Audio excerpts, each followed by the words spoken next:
आं फट' खेबदोंमोन खुलुमबाय आंनि इउटिउब चेनेलाव बयखौबो बरायबाय आसा खालाम बयबो मोजाङैनो दं होननानै जोंबो मोजाङैनो दङ ओमफ्राय नै जा गरम बोथोरा सान्दुंसो गैया जानो हागौ बाट बिराद गरम आरोना ओमफ्राय फट'शुट खालामदों आङो एसे आंनि इन्स्टाग्राम ओमफ्राय फेसबुकआवहाय नायहैखां नोंथांमोना ओमफ्राय नै आं गोदान गाननायखाय गथ'फ्रा माने आं खिथु खिथु जागासिनो दङ आरोना बुम बुम बुम बुम बुम बुम माने अबावबा थांगोन सानदों आरो दा मामा आं थाङा बिसोरखौबो फट' खेबदोंमोन बाट बिसोरखौ देलायहोनो हायाखै गरमावहाय आंनि देलायनायाबोथ' जाखाया आं जेबो देलायखायाखै ओमफ्राय नै गोलोमनायजोंनो अबस्था खाराब माने फट'शुटनि नामावहाय गोलोमनो फैनायसो जादों आरोना आरो गोजान जायगायावबोथ' थांनो हाखाया फट'शुट खालामना ओंखायनो नै गार्डेनावनो फट' खेबलाबायदोंमोन आरोना ओमफ्राय दिनैहाय जोंना मोनसे स्पेशेल दे आरोना न'आवहाय बाबानि बार्थडे बाट जेबो बिदि स्पेशेल खालामनाय जायासै गरमजोंबो माजोंबो ओमफ्राय आइ बाबायाबो बांद्राय गोसो गैया माबा मोनसे जानोसै आरो दाहाय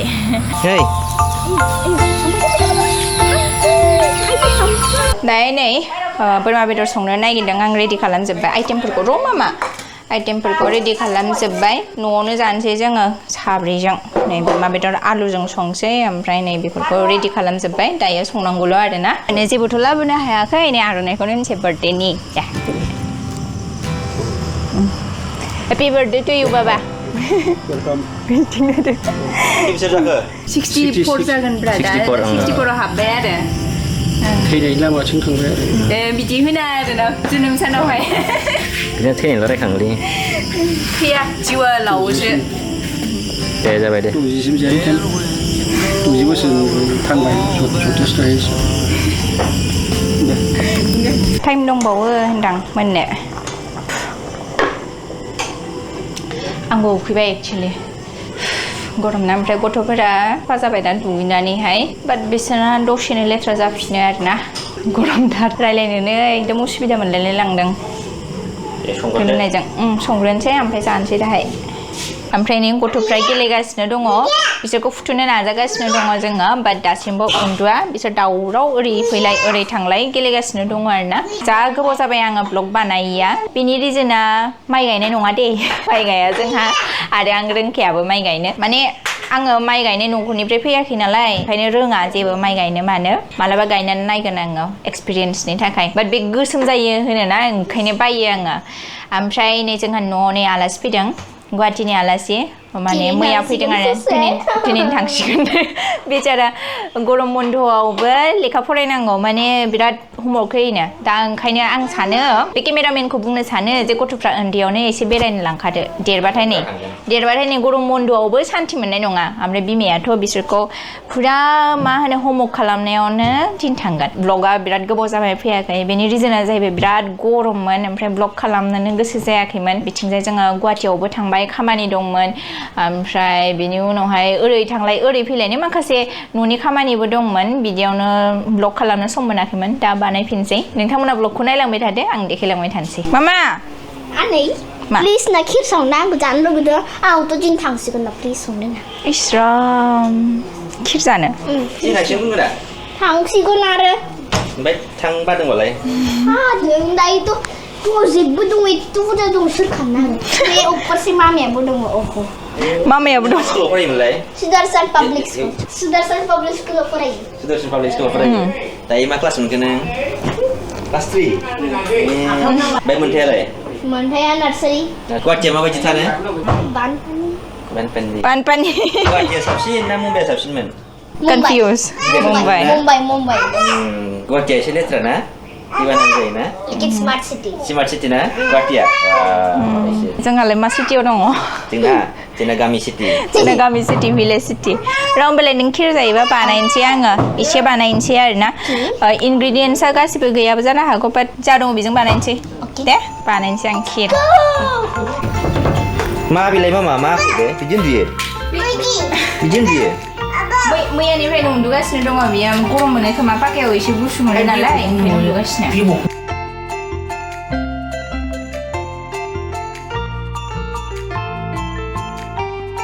मा जानो माया मोनगोन मैया धालाय होनाया नै जा मोजां रानबाय बेयाव बिराद बादामालि जाबायमोन ना बेखायनो बेखौ सेस धालाय होजोब्बाय आरो गथ'फ्रा बेयाव नैबे टेपआवहाय फैनानै दुगैबाय थायो एबा आराम दुगैनो हासिगोन बिसोर बेहाय पिठा गुवाहाटीनिफ्राय लाबोदोंमोन जि गोथाव जाखाबाय बिसोरखौबो होना होबाय गाबगोन बायदि मोनदोंमोन गाबनाय बिदि मोनथारदोंमोन गाइस नोंसोरनाबो आनैया बिदि खालामबा प्लिज कमेन्ट हरबानो जाबाय आनै नोंनो एक्टिं रोङो ने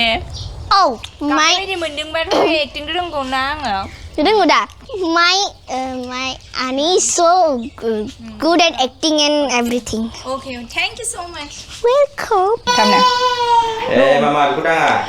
होदो कुकार होदो बबेनिफ्राय होनो आं बैयो मैला सुवाखै सुनांगोन ना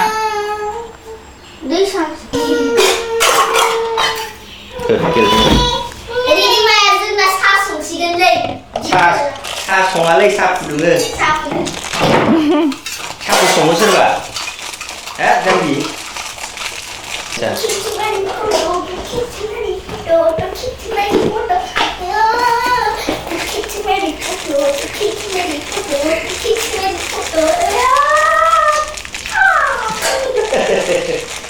मा होना नों पिठा गथायाव मा होनो पिठा बर' मा होनो मिथिगौ फिथा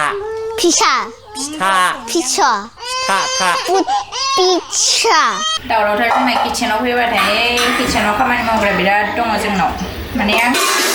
साननैसो उनाव खामानि मावनो बारग'सिगोन आरोना सानै हेल्पार दङ नालाय आथिं हेबै जानोसै आङो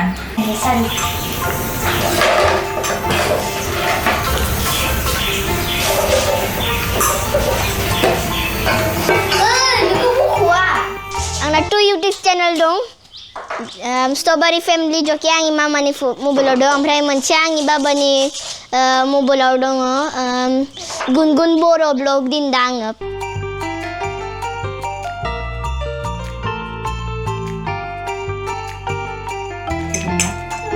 बरिया जादों बरिया बिराद बरिया थारलै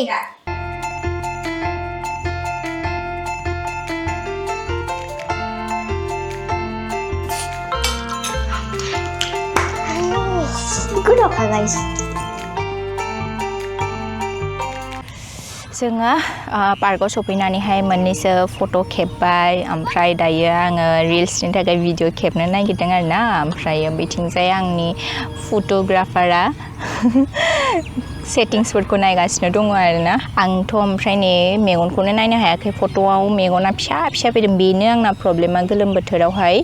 फट' खेबनायनि आया माथो फोथाया मालाबानो गोमोरबाय माथो राजा नों खिन्थायाखै आंनो फोथाया गोमोरबाय नै गोलोमनायजोंनो गोमोरबाय लाबानो गैया आं सिथाबनायखौसो लाबोनांगौमोन बाट लानाय जायासै डाइरेक्ट आङो स्ट्रिंगारखौनो फुनखायो नालाय दायो भिडिअ खेबबावनोसै ओमफ्राय नोंथांमोना जुदि नायनो लुगैदोंब्ला आंनि इन्स्टाग्रामाव थांनानैहाय नायहैनो हागोन इन्स्टाग्रामनि लिंकआ दंखायो बेहाय नोंथांमोना नागिरनानै लादो थांसै दायो जोङो बिराद फट' खेबबाय भिडिअ खेबबाय दायो न'आव थांनानैहाय पिसिआवहाय नायनोसै आरोना माबायदि फैदों रिजाल्टआ लांबावनांसिगोन एबार अबाव थांगोन मोनथिया आरोना गोजानाव लांजाबासो मोनथिगोन आङो गुसु जायगायावसो थांनो गोसो बायदि फट'शुट खालामनो थाखाय मानो होनबा गोलोम बोथोरावहाय फट' मोजां फैया गोलोमनायजों दायो जोङो नै कल्ड कफि लोंगोन आङो ओमफ्रायो बेयो साहा लोङोनो जोङो हाबफैदों केफे वाइल्ड स्ट'नावहाय हाबफैदों ओमफ्राय लोंनानैहाय थांसै गथ'फोरनो फ्रेन्च फ्राइस अर्डार होबाय बायहेरायाव फैबाथाय माबा मोनसे जानो लांखाथारनांगौ ओमफ्राय लोगोसे दायो आङो एसे नायनोसै फट'फोरखौ मोजां फैदोंना फैयाखै नाय केफेनि भिउआ जोङो एसे खनाथिंसो फैबाय बैथिं दङ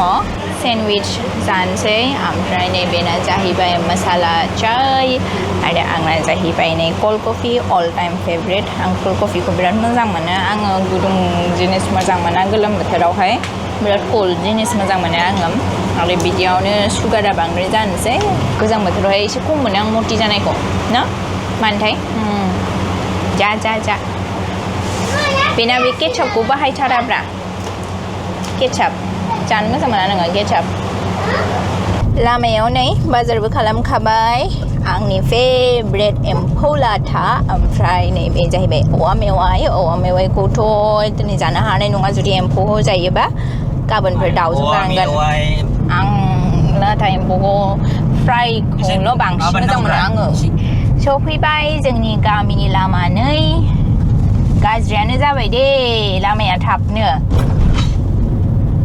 रिपेयारिं फैनांसिगौ लासैनो ना थिन बोसोरल' जाबावाखै आं 10 बोसोर है 3 बोसोर जायाखै माथो आं हाबा जाखांनायनि आयु बोसोरसे ना बोसोरनि उनावसो जादों बे लामाया ओमफ्राय हाबायानो जोंना बोसोरथामल'सो जाथारदों थिखादारफ्रा बिदिनो जायोरा औ र' होगोन र' आथिं आखाइ सुना फैगोन दे आयु माला सिखारखो नोंलाय आयु आयु आयु ये फ्रेन्स फ्राइस दे होमबालाय खुलि हरदो दे दरजाया लादोनो जाबाय आयु जादो दिनिसा मा जादों आलु फैदो जादो बा लाजिनाय खारबाय बा नोंबो खारबाय